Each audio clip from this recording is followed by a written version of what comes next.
नमस्कार। आज हम बात कर रहे हैं उस शक्ति की जो आने वाले दशक में भारतीय वायुसेना को दुनिया के सबसे फॉर्मिडेबल फोर्सेस में से एक बना देगी।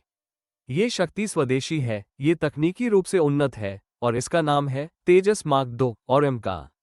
मिग-21 जैसे पुराने विमानों के बेड़े की विदाई के साथ भारतीय वायुसेना को 42 स्क्वाड्रन की अनिवार्य क्षमता बनाए रखने के लिए एक विशाल, भरोसेमंद और आधुनिक बेड़े की जरूरत है। और इस जरूरत को पूरा करने के लिए भारत अब पूरी तरह से आत्मनिर्भर रास्ते पर चल रहा है।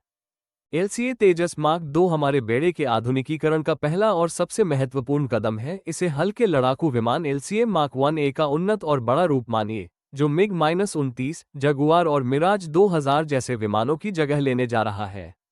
वर्तमान स्थिति: ये प्रोजेक्ट अब प्रोटोटाइप निर्माण के चरण में है।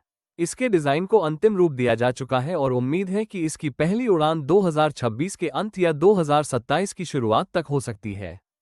इसे जल्द ही उत्पादन में लाने का लक्ष्य है ताकि वायुसेना को जल्द से जल्द 100 से अधिक यूनिट्स मिल सके। मार्क 2 सिर्फ मार्क 1 का अपग्रेड नहीं है, यह एक मीडियम वेट लड़ाकू विमान है। इसमें एक शक्तिशाली GE 414 इंजन लगा होगा, जो इसे कहीं ज्यादा गति और थ्रस्ट देगा। इसकी सबसे बड़ी खासियत है इसकी बढ़ी हुई क्षमता।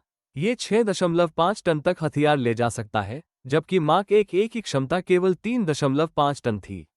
इसकी कॉम्बैट रेडियस और मिशन की अवधि दोगुनी होगी, जिससे ये लंबी दूरी के मिशन को भी सफलतापूर्वक अंजाम दे पाएगा। इसमें राफेल क्लास का अत्याधुनिक ऐसा रडार और उन्नत इलेक्ट्रॉनिक वॉरफेयर सिस्टम शामिल होगा। संक्षेप में कहें तो तेजस मार्क 2 4.5वीं पीढ़ी का एक ऐसा लड़ाकू विमान होगा जो भारतीय वायुसेना की संख्यात्मक और गुणात्मक दोनों कमियों को तेजी से पूरा करेगा। अगर तेजस मार्क 2 हमारी आज की जरूरत है, तो एमका हमारा भविष्य है।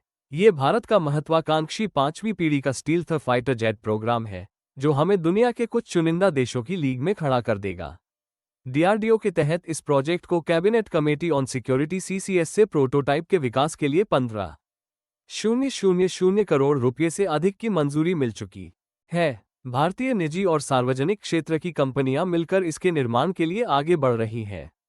लक्ष्य है कि एमका का पहला प्रोटोटाइप 2029 तक उड़ान भरे और इसे 2035 के आसपास वायुसेना में शामिल किया जाए। एमका भारतीय वायुसेना को बेजोड़ सामरिक बढ़त देगा। स्टेल्थ, यह इसकी सबसे बड़ी ताकत है। इसका विशेष डिजाइन और कॉम्पोजिट मटेरियल इसे दुश्मन के रडार के लिए लगभग अदृश्य बना देगा। ये शत्रु की वायु रक्षा प्रणाली में अनडिटेक्टेड घुसकर हमला कर पाएगा।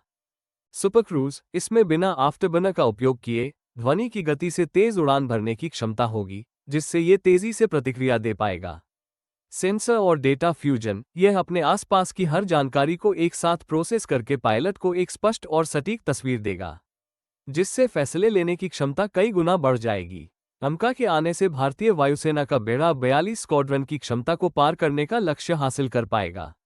ये चीन और पाकिस्तान जैसे देशों की तरफ से आने वाली 5वीं पीढ़ी की चुनौतियों का मुकाबला करने के लिए भारत को टेक्नोलॉजिकल एज देगा। तेजस मार्क 2 और एमका केवल 2 विमान नहीं है, ये मेक इन इंडिया और आत्मनिर्भर भारत की सबसे बड़ी सफलताएं हैं। ये हमारे सैनिकों को सबसे उन्नत उपकरण देंगे, स्वदेशी रक्षा उद्योग को मजबूत करेंगे और सबसे महत्वपूर्ण, ये भारतीय वायुसेना को एक ऐसी अजेय शक्ति बना देंगे जो हमारे आसमान और सीमाओं की सुरक्षा के लिए पूरी तरह से सक्षम है। इन्हीं स्वदेशी सफलताओं के साथ आज के लिए इतना ही। नमस्कार।